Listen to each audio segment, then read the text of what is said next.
All right, here we go. OverDrive off and running. TSN 1050 on the TSN app. Your home smart speaker up on TSN 4. Bryan Hayes, the O-Dog, Jeff O'Neill, Jason Strudwick.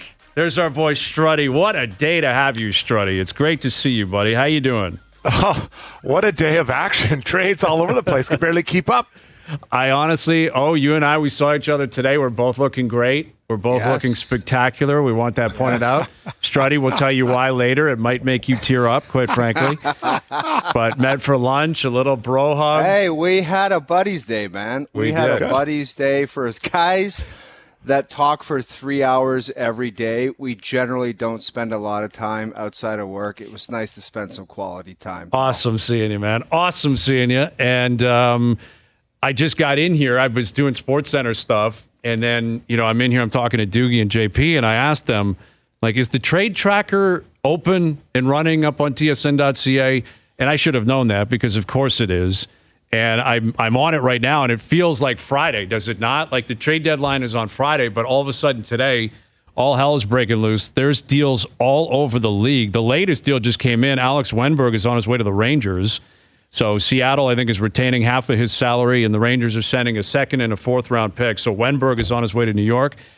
But how about out in Edmonton, Struddy? I mean, you got your Adam Henrique jersey set up yet? Henrique and Sam Carrick coming in, and that's a pretty significant package. I mean, the Oilers, what a comeback last night. McDavid put on a clinic. The guy's going to finish with 110 assists this year. Draisaitl with 2. Late in reg and then in overtime, and then they wake up today, and I'm sure people in Edmonton are pretty excited. They are. And this is a player that I've identified for quite a while. I think going back 2 or 3 years. What I like about Adam Henrique is that he's a very smart player. Right? He's not the biggest guy, but he's smart and he has a lot of hockey IQ. And I'd actually compare him a little bit to Nugent Hopkins, like kind of maybe a little bit lighter version. Can play all over the lineup. He can play wing, he can play center. He's killed a lot of penalties there in Anaheim. Was on the power play in Anaheim. Probably won't be on the power play here in Edmonton. But, no. He can maybe watch him practice. But he's, you think he's they're a player. done, Struddy? You think that's it? I look at the Oilers and the one thing. Regardless of how they transitioned and they play differently now, and it looks different and it looks better and it looks like it's sustainable to win. You look at decors, if you could just throw one more big body back there, then I think they might have something. Yeah, so that's the challenge. So who is that player? And then what are you giving up to get that player? So I think it's more likely, that they probably add a guy that's like a depth defenseman, a guy who's 5, 6, 7. Then when you get to the playoffs, this new defenseman that we're talking about, and then probably Philip Broberg are the 2 guys that are 7 and 8. Because as you go into the playoffs, having 6 guys is not going to last in the Stanley Cup playoffs. No, and that's it. And you bring in Henrique, you get Sam Carrick too, right? And Carrick's he's a depth piece. I would assume he finds his way into the top 12, maybe not. I think this is possibly a message to Conor Brown. Conor's got to get going out there to find his role come playoff time. But they gave up a first-round pick. Edmonton, we keep saying it all week, all in. Edmonton, trading that first-round pick, but they're not alone. Where Colorado's made moves. They picked up Sean Walker. They gave up a first to Philly, but Johansson went the other way, and Philly immediately is going to waive him and I assume buy him out.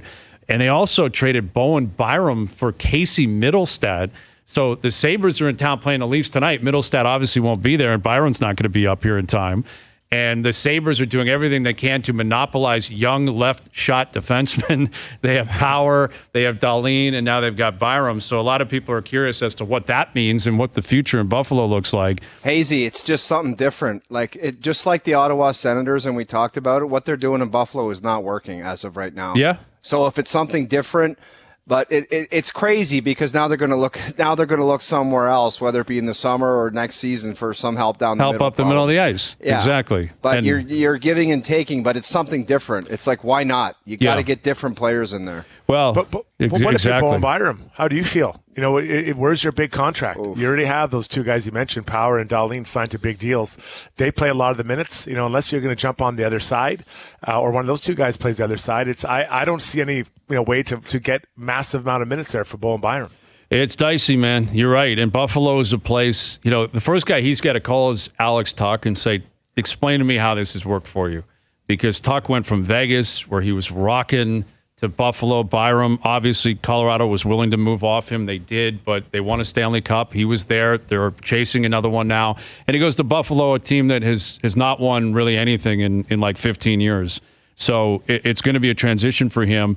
But Colorado's making moves. Edmonton's making moves. Vegas yesterday picked up Anthony Mantha. So you're seeing teams in the West. Obviously, Vancouver, there's a lot of buzz still about the idea of them in on Guentzel. Like, it sounds like they're basically the pace car for whatever that price is going to be for Guentzel. And if they acquire him, Lindholm's going to have to go.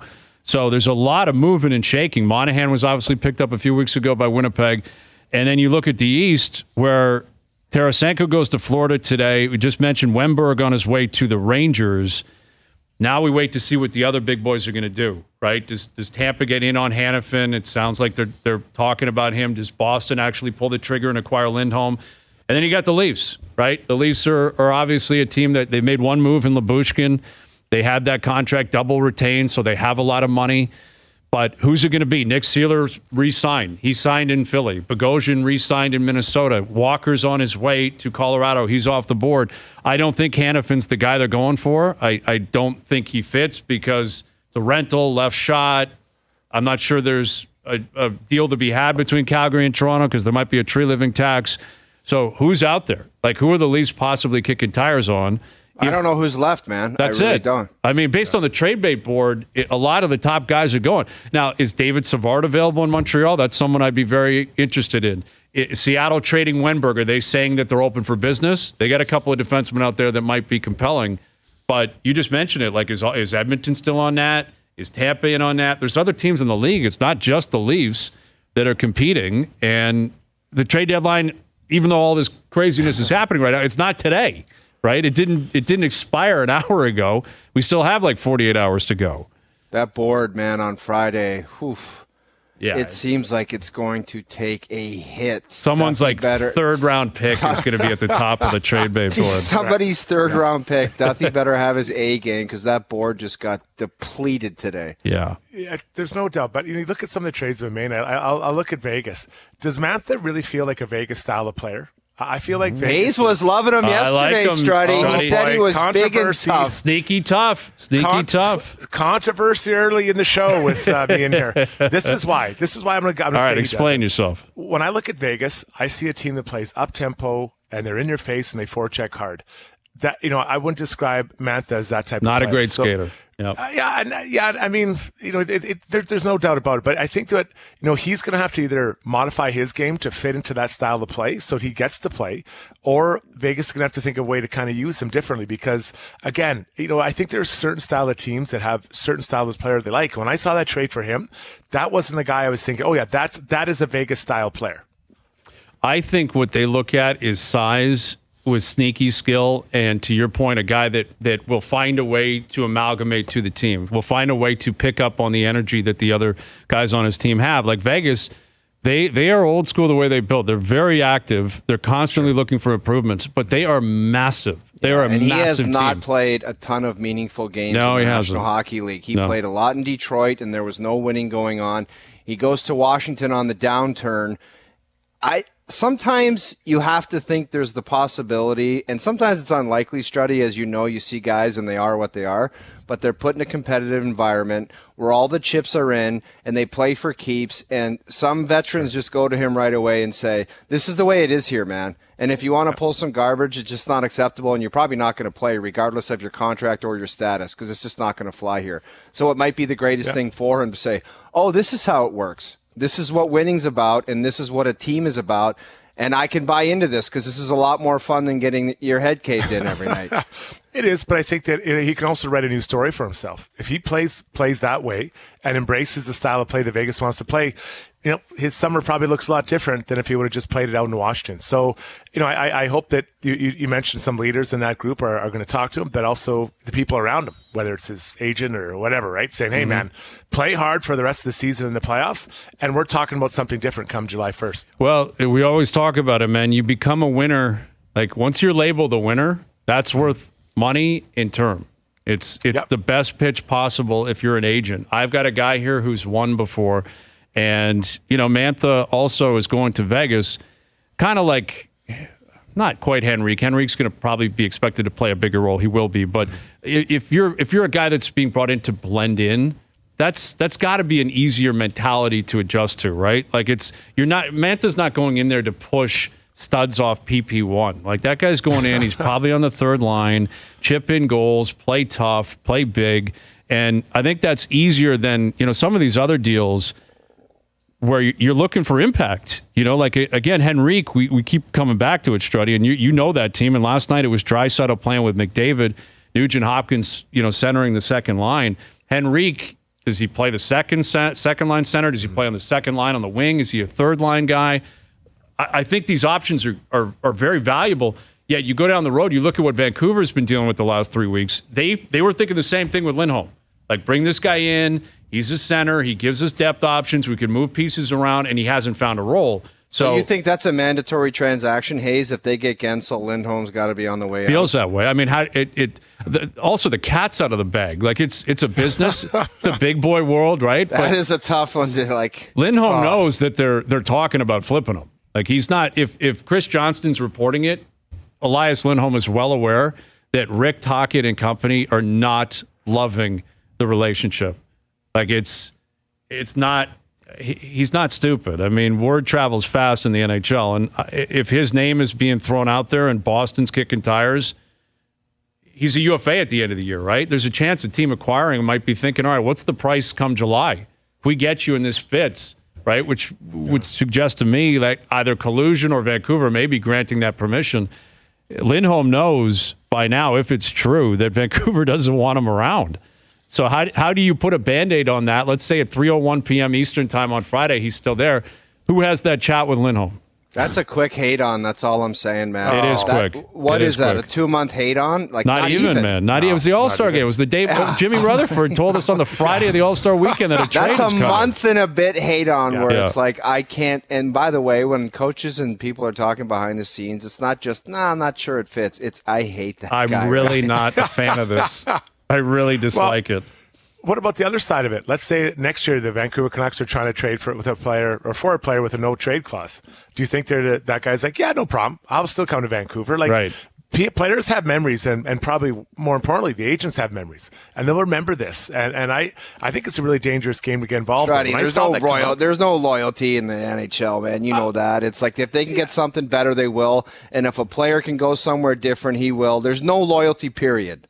I understand that, but still, when you're going for that no trade and you're trying to convince a guy to come to your team, they'll be like, well, is this going to change quickly? So I think it's a dangerous game. I was really surprised when I saw that could happen, and I get it. Like, actually, I love it. Lindholm going to Boston is what they need. You love the guy got there and then they hate him already? I love the idea of the activity, and I love the proactivity.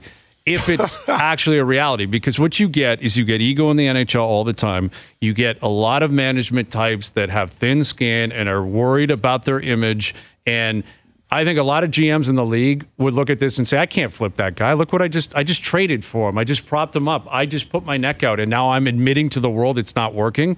But if you do it and it coincides with Guentzel stepping in, that takes a lot of stones. Like, that takes a lot of stones to do it. And I think Jim Rutherford, of all the GMs in the league, short of maybe 2 or 3 others that have been around the block, understands if you win in the end, no one's going to care. If anything, it's going to actually boost your reputation, right? It's going to boost your reputation. Does it make the team look desperate? It's a good question. Is it desperate or is it hyper competitive, right? Like Vegas before they won was desperate, and then they won, and then you completely rewrote their history, or I did anyway, Struddy. Dude, what are you talking about? Vegas was desperate. They just came in the league 6 years ago. There's not desperation. That's just wanting to be good immediately. There's nothing desperate about that. But they were getting so horny with deals, dude. Horny and desperate aren't the same things. Yes, although it they is. Can be. It's the exact I've same seen it thing. before. It's the exact same thing. They are synonymous. Those terms are synonymous, man. Horny they're and not, desperate. man. No, they're not. No, they're not, man. They're totally different things. No, I think totally different. I think they can be a lot. They can be kind of in the same grouping, but there's no way a team like Vegas, an expansion team, could be desperate. They're just like ultra competitive. They had a mandate from the owner to be good. Yeah. And Kelly McCrimmon pulled the trigger on trades. I understand. What I'm saying is there was a time where they couldn't help themselves. You know what it would look desperate, Hayes? It would look desperate if they didn't win. Yeah, but that's what I'm saying. So now you look back on it, and you're like, they won, so it wasn't desperate. It wasn't anything. It was just totally appropriate. That's the double-sided retroactive sword, analysis, man, where exactly, because there were times Vegas was like, all right, sign this guy, trade that guy, trade this guy, trade that guy. Pacioretty, you're in. See you later. You're gone. You're this coach. Fleury. You're in. You're out. Oh, you can. Fleury, You you're look in, at the out. Leafs the same way. They kind of made a bunch of moves in the past couple years, and at the time you're like, nah, it's pretty good. We got that guy, and then they don't. They get beat in the first round, and now you're like, what the hell's with all this giving up these first-round picks and stuff? I've changed. Because you know what? You know why? They haven't won. They haven't won anything. So that changes your tune. Exactly, but that's what we're saying. Like with Vancouver, they haven't won anything either. So right now, you could label it as desperate, horny, proactive. I don't care. Label it whichever way you choose. They have a plan there where they want to get better and be in a position to win. If they win, I've always said this. We've all agreed with this. You don't have to explain a thing if you win. Yeah. A thing. If you win and you look back on it, you're like, man, what a brutal trade. But you won. You don't have to answer for it. It was a great trade. Every move you made added a piece to the puzzle that led to a Stanley Cup. Look, when it works out, you're a genius. It's like Exactly. Billy Zito in Florida pulling the trigger on that Matthew Tkachuk trade. Unbelievable deal. I And bet it's you a worked out bunch of beautifully. people had eyebrows raised, and they were like, you know what? What the hell was that? They had chemistry. They scored a bunch of goals.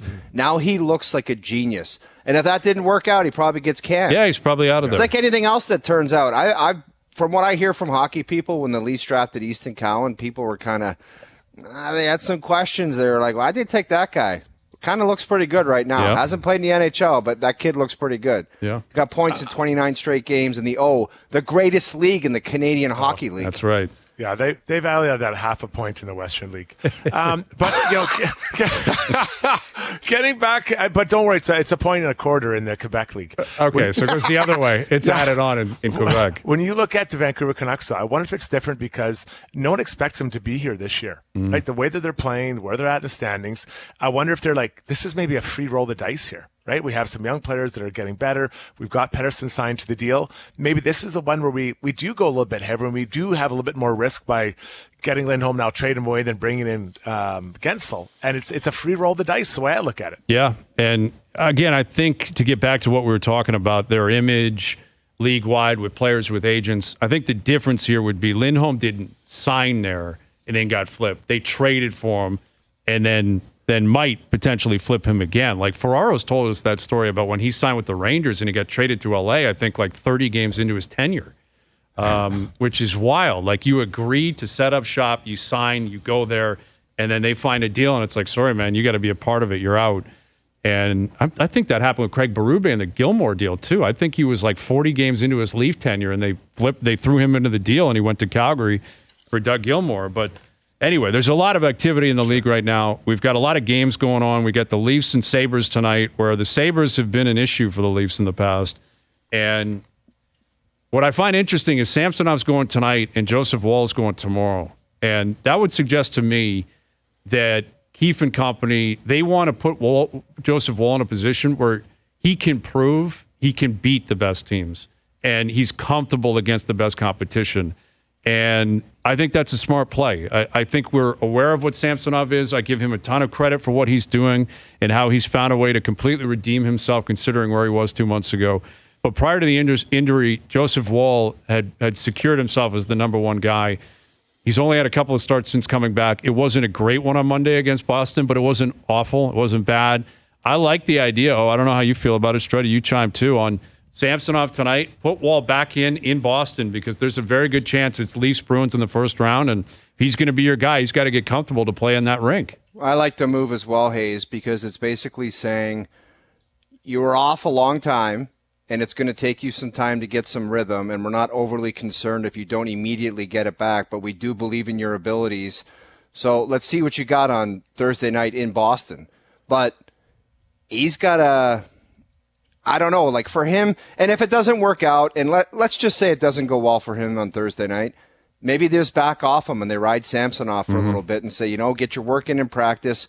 But I like the idea because they could have easily said play against Buffalo tonight and we're going with Samsonov on Thursday. So I kind of like it to give him another shot. I do too. Yeah, I'm with you, but I think you don't know what you don't know. So you got to give a guy a chance to get in there and kind of find his way back to the level he wants to be. And there's going to be conversations between himself, his goalie coach, the head coach, and kind of let everyone know where he's feeling, how he's feeling this in his return. So I'm all about it. Like I honestly like seeing young players getting tested or players that are trying to maybe go up a level, right? Go from whatever level B to level A or level A to A+. Struddy, how much do you think the rope has changed since you played in the NHL? Because all I can remember, it was like there was no like grace periods. It was like if you're going out there, it's like it better be good and you better do the job. You know what I mean? The easing into it just wasn't a part of it. And I think it's a big part. One of my problems in life is I'm very impatient. And I track it to hockey because it's like, go out there and do it now. Like, you got to do it. And that's where I'm kind of like, I got guys working in my backyard. I'm like, what are you doing? Do it. It's just the leeway has changed greatly. Yeah, it wouldn't kill you probably to pick up a lawnmower, right? Or maybe a brush. Contribute a little bit. To shovel snow. But no, I agree. I think what happens with coaching is that, the young players 20, 30 years ago, you kind of came and you earned your spot. It was like you're a first round. Okay, you're going to start in the third, fourth line and work your way up. Now these young players that come in and I think they're more mature, like hockey wise. Their skills are at a higher level. Generally speaking, so they're getting opportunity right away to play a bigger role on a team. And in some cases, they are the team right out of the door. So I think that, the coaches have to be a little bit more flexible or understanding with mistakes that they see in the game or areas of improvement they need. So they kind of coax them along. But you're right. I mean, I remember one time I was playing and I was playing for the Oilers or for the Canucks in the Forum in LA. Mike Keenan was our coach. I had my one shift, and then he told me to go sit at the end of the bench. I was done. So I go sit at the end of the bench. He's like, no, on the other side of the goalie. So I sat on the other side of the goalie, sitting there, and I didn't play again. And I didn't. He said that to you. Make sure you're on the other side of the goalie. Yes. He goes, other side. So I went to the other side, sat on the other side of the backup goalie. What's the purpose of that, though? Like, why? That's just to say you're never getting back right. Like, on that don't ice even don't look at me because you're not going on the ice. So the assistant coach pulled me over after the game and said, hey, man, make sure you have good first shifts. And I'm like, I thought I did, but I guaranteed after that, my first shift, I was flying. And then the problems, it got worse from there. Yeah, exactly. It's all downhill, but hey, at least you're on the bench. Yeah, but what happens if you have a brutal fifth shift? Is it just the same thing? It's just... That's the kind of stuff that happened, man. It was like, just sit down and you're going to sit there for a while. How do you think that golie felt? He couldn't open the door anymore. I took his job. I was sitting there opening the gate. On the other side. No. Other side. It's a tough one. Yeah. But you make a good point about how young guys, coaches now, they're forced to embrace it because... There's no other option. That's the players they have. They need them. They have the contracts to play immediately. Right. They need them. You have to have it. Where, like, I can recall, like, we used to talk about it all the time here in Toronto, like late 90s, early 2000s. Pat Quinn, like, Pat would not play young players. Like, come playoff time, it was like, no way. Give me the 39-year-old who's been in the league for 15 years, because he would trust them, right? Like, whether it was justified or not, he had an understanding of, like, I know who that guy is, what that guy is. I think it can be predictable. But now it's not so much about being predictable. It's about doing the math on, can we even win? Like, if we don't play these young guys, sure, they might make a mistake that help us lose, but they also might make the right play that help us win. It's the only possible outcome we can find. So, there's going to be a lot of that between now and game one of the playoffs. But Jason Strudwick's in here, the O-Dog, Jeff O'Neill. I'm Bryan Hayes. We've got a lot of deals already cooking today in the NHL. We're going to recap as many as we can, and there's no reason to believe they're going to stop between now and 7 p.m. We got Leafs-Sabres tonight. We'll tee that up as well. We'll look back on the Oilers storming back against Boston last night. The Oilers are in town soon, too, on Saturday night. It's coming up next week. So we'll start looking ahead to a lot as we inch towards Trade Center. OverDrive continues, TSN 1050 and on TSN 2. OverDrive continues, brought to you by FanDuel, bringing you everything from the opening line to the final score. We referenced that Raptors line on FanDuel a lot yesterday. I think the Pelicans were like a 9.5-point favorite going into that game. I remember thinking, Struddy's with us, by the way, Jason Strudwick. I'm like, that's a lot of points. I might lay the points there. The Raps have a chance at that. They lost by 41 last night. And That's the first time they've lost by 40 plus, I believe, since 1996. Well, at I don't home. want to be pessimistic, but get ready for it, man. I know. That was like, you realized, okay, Barnes is out, Pirtle's out, Brown's out. But this is one, I'm sure, Struddy, you've got stories like athletes where you're on the wrong side of it. I don't even know if you, like, I didn't see the end of the game. I flipped over, I was watching the Oilers-Bruins game. But I don't think you can, like, high-five guys after the game and jersey swap. Like, that should almost be like a fine. Like, you lose by 40 plus at home, you all have to accept we're not talking to anybody. We have to just go right to the room. Just get to the room and get out of there. Yeah. Do your workout, whatever you have to do, and get the hell out of the Get building. out. It's embarrassing. It's hard. You don't want to go for dinner. Canadian market's a lot different. And it's always talked about Canadian hockey markets versus Vegas or Florida, Tampa. It's like they get crushed. They're going out to a nice dinner and nobody bothers them down in Florida. You could play in Edmonton, Canadian market, Toronto. That happens. It's like, well, I guess I'm going home tonight. They don't want to be seen in public. Yeah, it's not fun. It's hard to hide, right? And you do feel, you do feel like I used to carry those bad losses with me. Like you just feel bad. You've let the city down. You feel like you've left your team down, the organization. We've all been on the bad side of 7-1, 8-1 losses, and you just hope you're not the one to eat the minuses. So when you go in the dressing room, you're kind of like, Coach, you see that guy over there? There's nothing worse when you ate all the minuses because the video session the next day, know you're going to be the main star. Oh my God, it's so painful. And as soon as the clip fires up, you know the clip. Like you're like, you know what you did, and you're good. You're like, and it always looks worse than what you did on the ice. Someone pull the fire alarm. Pull the fire alarm, anyone. Just end it like a bomb threat, anything. It is just brutal. And it is bad. It's you do feel really badly. So I agree. Like after a loss like that, I remember wherever I was playing, I would just go home and maybe a bowl of cereal and, throw on a movie or something. Try to get to sleep and try to wake up with a good attitude. Shut it down. It'd be hilarious with like modern technology if they could do an ISO cam on any player they want for any shift, and the tape started with your leg over the boards. Like that's how it starts. You're like, all right, so 92 gets over the boards right here, and watch this. He floats into the zone. You're like, oh my God. But you can't even see anything else. Like they're just focused on how bad your play was. Hayes, I just don't know how productive that is. It's not productive at all. I know sure everyone feels like garbage, and it's just a kick in the rear end. But looking back on it, I'm like, I get it. You're pissed off and you want us to be better. But in the National Hockey League, in hockey general, every play just doesn't happen again. So to say, you were supposed to go to that guy and you were supposed to, that play never happens again. Mm-hmm. Something similar is going to pop up, but it's like, when you screwed up, what you did. I always hated those dreadful videos. It's like, what are we doing here? Why are we, let's just flip the page. You want to pull somebody over individually, work with a video coach? And I guess that's the softer part of hockey now and sports in general. But it's like, you look back at those meetings, what the hell were they all about? It's just everyone's miserable after. But I guess I'll tell you what, though, the first period of the next game, guys were fired up. That first shift, man. You better have a first shift after a game like that. But and you could always tell who was going to get the anger of the coach right away. Because the first clip would show whatever, right? Player X. And like, oh, thank God it's not me. Then sometimes it would be like, okay, you got to get low in the foxhole, right? Put your helmet on and just hang on for the next 15 minutes because it's going to be a rough one. Right. Yeah. And I'm sure it's different based on how good the team is.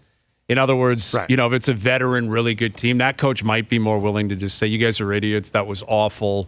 Put it behind you. I think the difference with the Raptors and with Darko is like everything's got to be a learning experience. Like which would make it even more difficult, more nauseating if you're a guy that's stepping in there. You're like, we get it. We suck. We got pumped last night. It's not going to get any better. Likely we don't lose by 40 plus again, but what were you really expecting? And you can't say that. You got to be professional, and these guys are still making money. But that was a rude awakening last night. Like that was, to see them get blown out like that was crazy. And again, as I referenced, I flipped over and, we talked about it yesterday, Struddy. O and I were going back and forth about how the Bruins had played in Toronto the night before. The Oilers were in Boston waiting for them. They were coming off a pretty easy blowout win against Pittsburgh on Sunday night. And everything was pointing towards Edmonton probably dominating that game and maybe running away with that game. And yet I thought the Bruins played really well. I thought it was a really hard-fought game. I think clearly Edmonton showed a lot of resilience. Nugent Hopkins made that incredible play with the empty net. But that's I think that's Mature, a testament to both serious teams. Yeah, exactly. Mature, serious teams play like that in a back-to-back against a quality opponent. Right. It's not just a wait-and-see approach where it's like, maybe we got it tonight. Hopefully we got it. They know that if they don't bring their A game against Draisaitl and McDavid, they get pumped. Yeah. So that's the performance that they put out there. And I don't even think they were that good against the Leafs other than Pasternak, to be honest with you. It's not like you looked at it and you're like, oh, my God, that's a wagon right now. They had Pasternak dominated, and he made plays, and they spanked the Leafs around, but they weren't great. But they show up the next night and they play. Yeah. And that back-to-back with Boston, I don't know if the travel is still the same, but it was nonsense.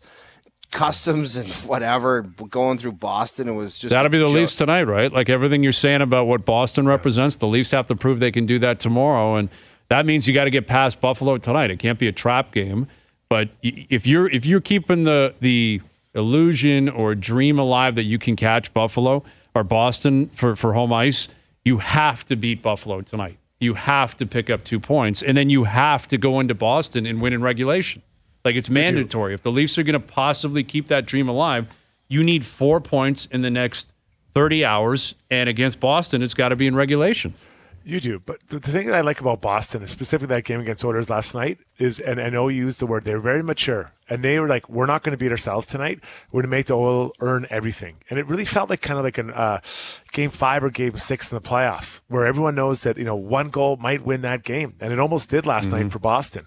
But neither team really gave a lot. I wouldn't, like, did Boston even have maybe 8 to 10 really good scoring chances? And, DeBrusk had a couple chances, and there was a nice save on the penalty power play by Skinner. What about the empty net, Struddy? That was incredible by Nuge. It was great back play. check, and then that's a great play by Nuge and Hopkins to get back. But that's the kind of effort you see in those tight playoff games. So I actually credit both teams. They both, I guess, one gets a 1 point, one gets 2 points, but that's just a mature way of playing, knowing maybe your legs aren't going to be there. We're not going to beat ourselves. So, for the Leafs, when they roll in there, they got to have that same attitude. And it takes a lot of discipline, and it's something you have to talk about in the dressing room. You have to let, hey, guys, we might not have our legs tonight, but let's just keep the puck moving forward, make smart plays, and not beat ourselves. And we'll see what happens. Tonight should be terrible, but tomorrow is a tough game. Yeah, tomorrow's a tough game for the Leafs in Boston for sure. But Edmonton, they win what they basically stole 2 points. Like they score with under a minute to go, and Draisaitl gets it done. They get into overtime, and it feels like every other day we talk about how terrifying McDavid is 3-on-3,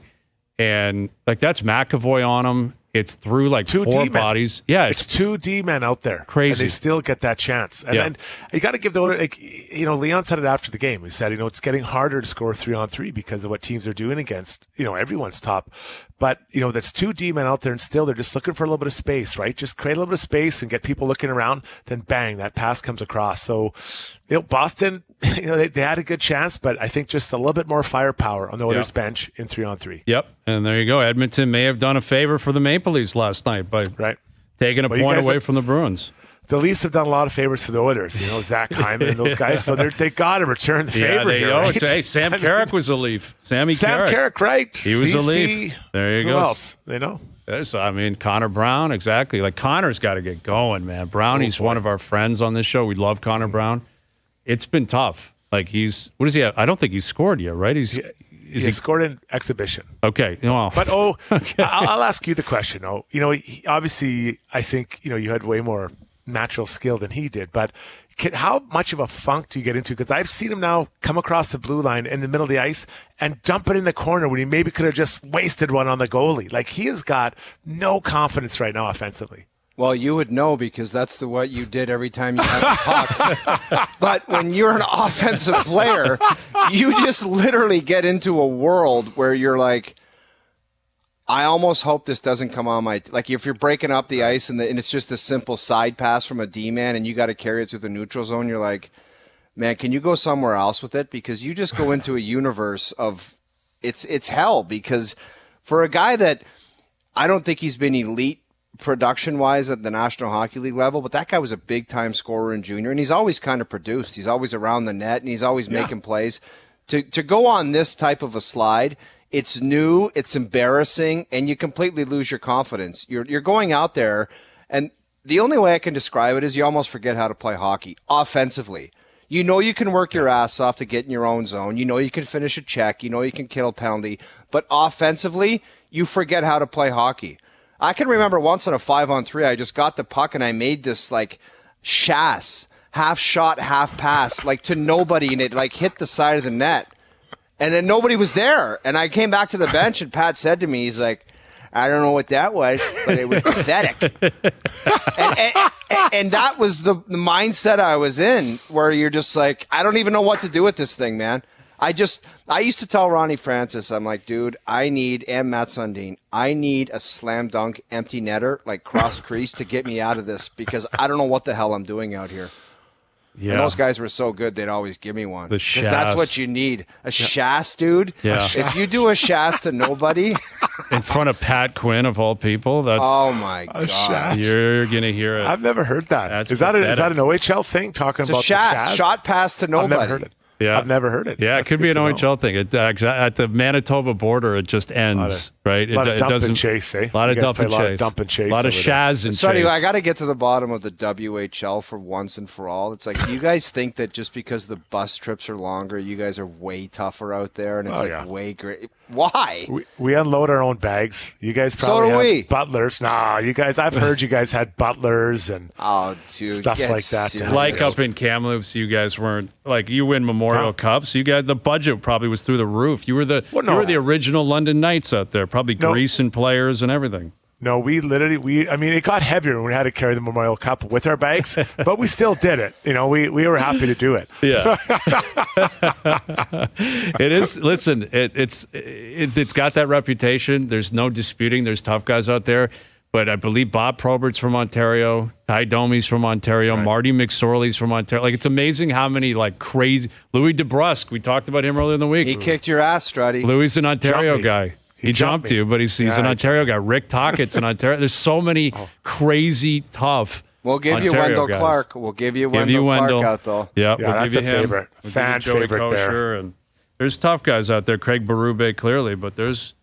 Did you ever go sniffing around Wendell, Struddy? You wouldn't have gone there, would you? I only played against him a couple times, and I loved Wendell Clark. You remember Rock'em Sock'em videos? Mm-hmm. He was like his highlight tape. And I remember watching. So when I played against him, I think he was in Detroit. I was so scared. And I remember the guy saying, "Hey, don't worry. Like he's not going to hit. Like he's got a bad back." And I remember just thinking, I don't want to wake this guy up. So I competed against him in a very respectful manner.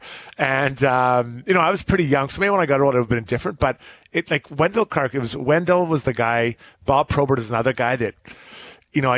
Some guys are crazy. I want to fight him to get it on my resume. I'm like, I don't need that on my resume. I can speak French. That's enough on my resume. Right. I don't need to put fought Bob Probert on my resume when I'm done playing. Yeah, exactly. Like that's such a great way of describing it. Well, I wake up a guy that's, maybe a sleeping giant. And if you do wake him up and he snaps, you could be in big, big trouble. Those guys were just monsters, though. They're, just like you said, Rock'em Sock'em. And I played against Bob Probert for the first time. He was in Chicago, and I hit him, and my stick got up, and I clipped him, and I'm like, boy. I'm dead. That's Bob Probert. And he looked at me, and he goes, "Jeff, watch your stick." And I'm like, okay. No, I did not think the transaction was going to go down like that. I did not. I almost did the sign of the cross and said, "Okay, Proby, you got it." Thanks, man. You want to shake on that, Proby? We can do that. It was like a business transaction. He's like, "Jeff, watch your stick," and I was like, "You got it, man." So you got it. I played for Vancouver, and I fought a guy on his team in Brad Brown. Pretty tough guy. It was a good fight. Very tough. And for some reason, Probert was mad. So I turned around and skate away from a good fight with Brad Brown. And Bob Probert was standing there. And his eyes they look like great whites. Like they're just gone. I'm like, oh my God, I'm going to fight this guy now. And I was like, this is going to happen. I couldn't believe it. And your life kind of slows down. Then all of a sudden, Donald Brashear comes over and grabs him. I'm like, I can barely fight him. I couldn't fight him when I was like fresh. Right. To fight him after fighting a lion like Brad Brown. Killed you. Then to fight Bob Probert, I'm like, this is crazy. And like, what did I do wrong? Like, I didn't do anything. You were one of my idols growing up, Bob. Like, what was the issue? Like, did you ever figure out why he was pissed at you? I Dude, did play when you get into the jungle. jungle like that, man, you don't know what the hell rules those guys play against. They might just get a hate on for something and want to kill you. And you're done.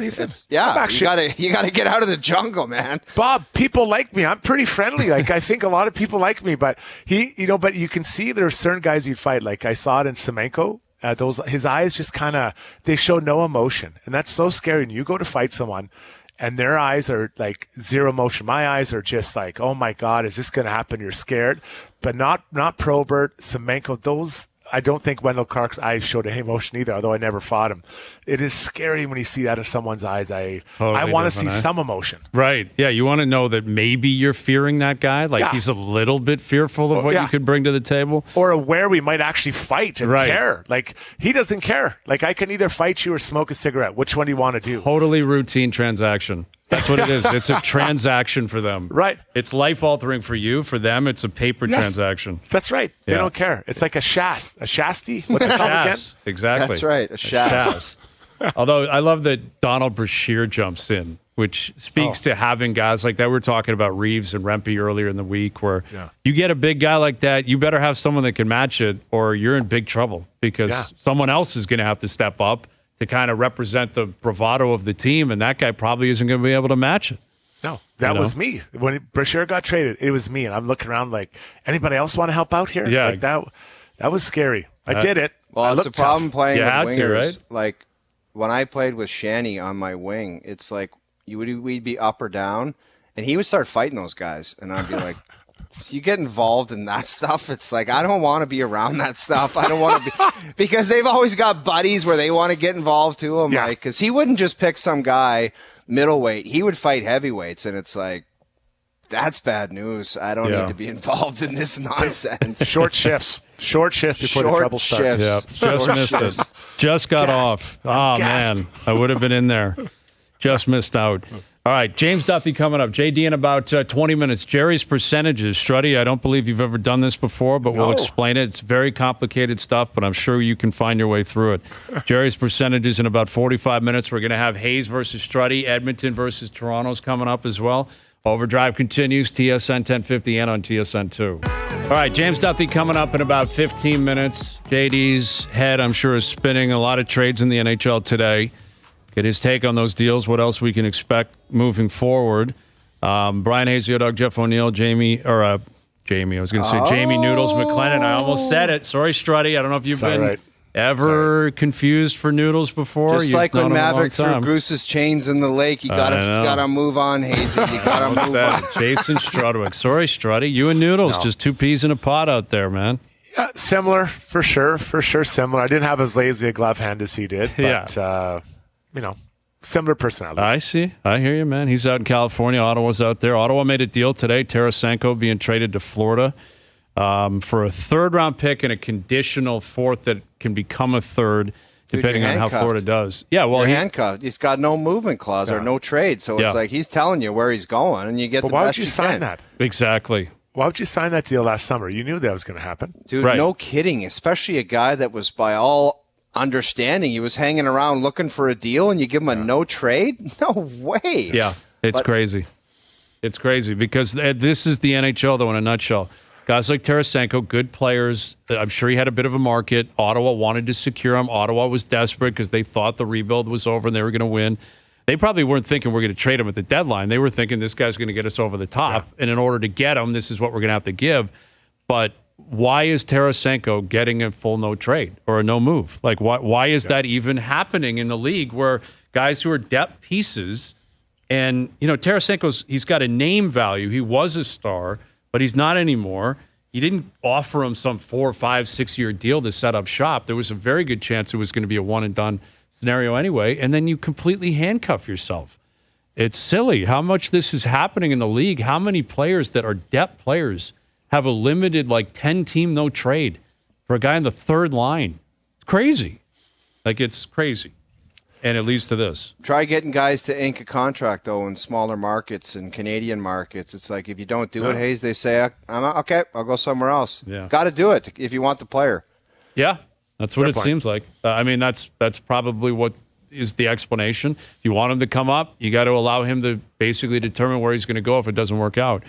But if you're Florida, that's not a huge, shifting maneuver, but it's a depth piece, and they didn't pay that much for him. So Tarasenko steps in. We'll get JD's take on that into the next hour. Ryan Rishaug coming up, your boy from the podcast, Struddy. We'll catch up with Schauger. He's coming up later this afternoon. Darren Dreger on all the activity in the NHL today as we get closer to the trade deadline. We will have Hayes versus Struddy, Edmonton versus Toronto coming up. Jerry's percentage is still to come as well.